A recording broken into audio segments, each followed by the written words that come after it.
Sometimes characters just need to be recast. It's one of the unfortunate inevitabilities of life in the movies. An actor might step away from a franchise for personal reasons, get fired for professional reasons, or an old movie might get remade many years later. For whatever reason though, the following 10 performers eventually stepped into somebody else's shoes and just found them to be way too big in the end. Some of these performers didn't do anything especially bad, they just weren't who audiences were used to, and sometimes that's all it takes to sink a film. On other occasions though, the actors should probably never have been allowed anywhere near these horror parts. But everybody found that out way too late, sadly. So I'm Gareth, this is What Culture Horror, and here are the 10 worst recastings in horror movie history. Number 10, Stephan Smith Collins, Hellraiser Revelations. In The Hellbound Heart, the Clive Barker novel on which the Hellraiser series is based, the lead villain didn't actually have a name. It's only when the first movie was getting made that the crew came up with his famous nickname based on his unusual appearance.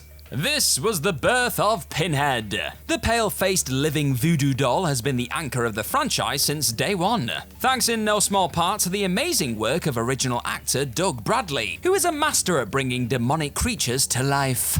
Bradley played the character for the first 8 Hellraiser movies. There really are that many and then some, and whilst the quality of the overall films was sketchy at best, he was always a bright, terrifying light. That brightness was snuffed out in 2011 though, when the Pinhead mantle was passed on to Stephan Smith Collins for a new movie, subtitled Revelations. To be fair to Collins, Bradley was initially offered the role, but declined because he felt like the material wasn't strong enough, and the shooting schedule was too small. That left the casting team in a bit of a tight spot, but they still could have probably done a bit better. Now I want to know, who is your favourite horror villain of all time?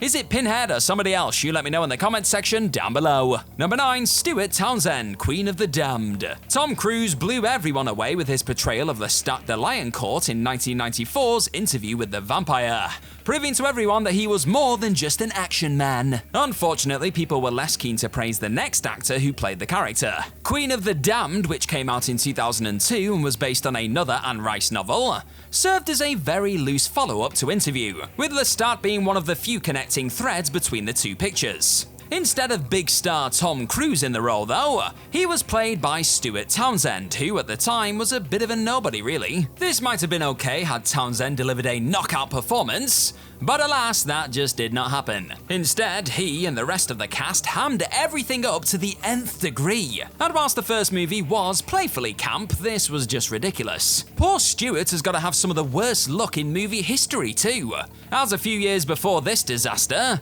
he was originally cast as Aragorn in Peter Jackson's Lord of the Rings trilogy, but was fired early on in the process. Couldn't catch a break, our Stu. Number 8, Pamela Springsteen, Sleepaway Camp 2, Unhappy Campers. Released in 1983, the first Sleepaway Camp was an attempt to hop on the slasher craze started by the likes of Halloween and Friday the 13th. It famously featured a twist ending, in which young killer Angela was actually revealed to be her twin brother Peter, having been raised female after Peter died some years earlier. In that movie, Angela/Peter was played by Felissa Rose. 5 years later, a second Sleepaway Camp was made, set 5 years after the events of the first picture. So Rose could come back and reprise the role, right? Right? Wrong. Instead of Rose returning to finish her story, Angela was portrayed in Sleepaway Camp 2 Unhappy Campers by Pamela Springsteen. There was just one problem, she didn't really feel like Angela at all. So much of her previous characterization had just disappeared, including the whole Peter revelation, which wasn't a focal point of Unhappy Campers at all. Springsteen might have played a convincing villain, but it just shouldn't have been this one, really. Number 7, Lou Cheney Jr., the Ghost of Frankenstein. When it comes to classic movie monster actors, you really can't get much better than the legendary Boris Karloff. Born William Henry Pratt, Karloff was a prolific performer, appearing in 81 movies, that is right, 81, before landing the role that would make him a star, Frankenstein's monster. Karloff appeared in 6 Frankenstein-related movies over the course of his career, playing the monster in the first 3 of Universal's classic creature features. But then came The Ghost of Frankenstein in 1942, with Boris Karloff nowhere to be seen. Due to scheduling conflicts, the former monster was unable to appear in this new flick, so Lou Cheney Jr., a fellow Universal employee, was given the part instead. Cheney famously got off to a bad start as he had a major allergic reaction to the character's makeup. And things only got worse from there. Karloff had such a great presence about him that he embodied the monster perfectly without even saying a word. Cheney simply lacked the gravitas of his predecessor though. And while he was apparently a lovely man to work with, that did not translate to horror-hungry audiences, I'm afraid. Number 6, Chloe Grace Moretz, Carrie. To many, Sissy Spacek will always be Carrie White, as her portrayal of the troubled teen in the 1976 Stephen King adaptation was that damn good. This was despite the fact that Spacek was in her mid-20s when the film came out, whilst the actual character was only meant to be 16. Following a horrible TV movie adaptation in 2002, Carrie got another remake in 2013, and this one cast a much more age-appropriate actor in the lead role. This was Chloe Grace Moretz, who actually was 16 and had already built up quite the resume with films like Hugo, Let the Right One In, and the Kick-Ass series. Hell of a resume at that age. Sadly for Chloe, however, Carrie just wasn't really a good fit. The story, which centers around the titular girl, her troubled relationship with her mother, this time played by Julianne Moore, and her unpleasant school life, requires a performance that skits close to the edge, before exploding in a huge rage at the climax. Morette played Carrie way too composed, so that when it did all come apart at the end, it just wasn't nearly as believable. In the end, this whole project was deemed completely unnecessary, as it didn't do anything that the original hadn't already done better. Hard to top a classic though, isn't it? Cheers for checking out this horror video today, my friends. And if you like what you're seeing, then hit that subscribe button down below for more of this What Culture horror stuff in your day. Number 5, Maggie Grace The Fog. Remakes of John Carpenter movies never usually end well, as evidenced by the 2005 attempt to redo one of his more overlooked films, The Fog. In both stories, a quaint coastal settlement is covered in a mysterious mist, which signals the arrival of an army of ghostly sailors with a major grudge against the town and its people. The more recent version had a pretty strong cast, including Smallville's Tom Welling, Hellboy's Selma Blair, and Maggie Grace, who first made her name on Lost. Unfortunately, after seeing her performance in this, most people were probably wishing she'd stayed on the island. Grace did a poor job in bringing the character of Elizabeth, the female lead, to life, offering up a bland portrayal that in no way endeared her to any viewer. It didn't help that the script for The Fog 05 was absolutely terrible, but that was only part of the problem. To be fair to Grace, the role of Elizabeth was originally written by Carpenter specifically for Jamie Lee Curtis, who played the character in the original film, and that is a tough act for anyone to follow, isn't it? Number 4, Ken Kirzinger, Freddy vs. Jason. For the first 6 Friday the 13th movies, Jason Voorhees was played by 6 different actors, 8 if you count various unmasked and dream sequences. It wouldn't be until movie number 7, 1988's The New Blood, that the franchise would land on a regular performer for the character, the mighty Kane Hodder, also known for, amongst other things, playing Victor Crowley in the Hatchet series, and for doing stunt work on the Texas Chainsaw Massacre 3.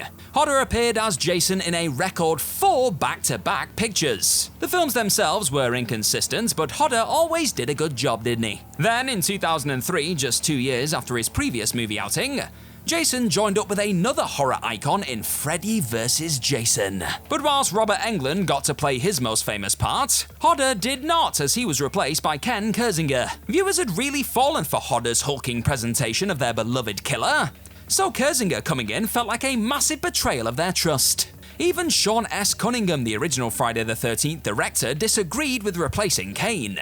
But production company New Line Cinema did their own thing, as they wanted to take the character in a different direction. Number 3, Jackie Earl Haley, A Nightmare on Elm Street. Robert Englund could find a cure for the common cold and people would still refer to him as the Freddy Krueger guy. That's just how our brains work, sadly. Englund played the character 8 times in movies, several dozen times as part of the anthology series Freddy's Nightmares, and in countless other films and TV shows that are not connected to A Nightmare on Elm Street in any way.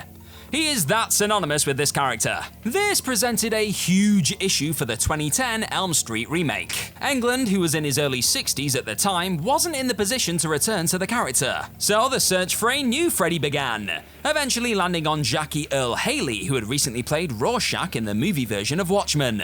Englund himself was a fan of the casting, but sadly this would be the only praise Haley would get. Viewers found it way too jarring to try and get used to a new Freddy. not helped by the fact that Hayley's voice had to be altered digitally because it wasn't deep enough. The remake was torn to pieces by critics, and Robert Englund remains the king of the bladed glove. Number 2, Vince Vaughn's Psycho. Alfred Hitchcock's 1960 masterpiece, Psycho, is one of those movies that has a much longer trail than it should have. As well as the 3 sequels that followed, the picture was also subject to a remake in 1998, starring Anne Heche and Julianne Moore as Marion and Lila Crane respectively. And in a choice that seems utterly baffling with the power of hindsight, Vince Vaughn as Norman Bates. Vaughn, who's primarily a comic actor these days, hadn't yet filled the mold that most moviegoers expect of him now. But this was still a hefty undertaking. His performance would be directly compared to that of Anthony Perkins, who made the psychotic motel owner a screen icon.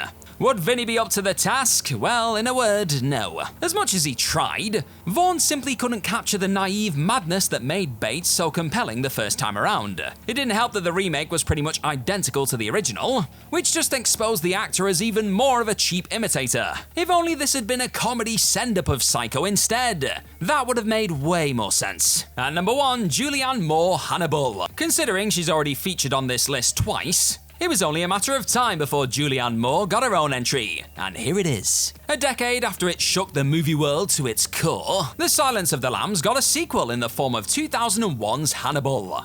For this adventure, the titular doctor is the subject of a manhunt orchestrated by one of his victims, but ends up becoming an unlikely hero in the process. Well, as much of a hero as a man who eats people can ever be, I guess. Whilst Anthony Hopkins returned to play Lecter, a part originally played by Brian Cox in Manhunter, Jodie Foster was busy, so declined to reprise her Academy Award-winning role of Clarice Starling. Director Ridley Scott eventually landed on Moore as her replacement, but little did she know that she would be walking into a pit of flames. Foster did such an amazing job as Clarice that anybody would have had a tough time following her. Now, Moore is obviously a great actress, that is undeniable, but she felt severely out of place in this world. In the end, Hannibal received mixed reviews and Clarice Starling hasn't appeared on the big screen ever since. Probably wise to keep it that way unless Foster fancies a comeback.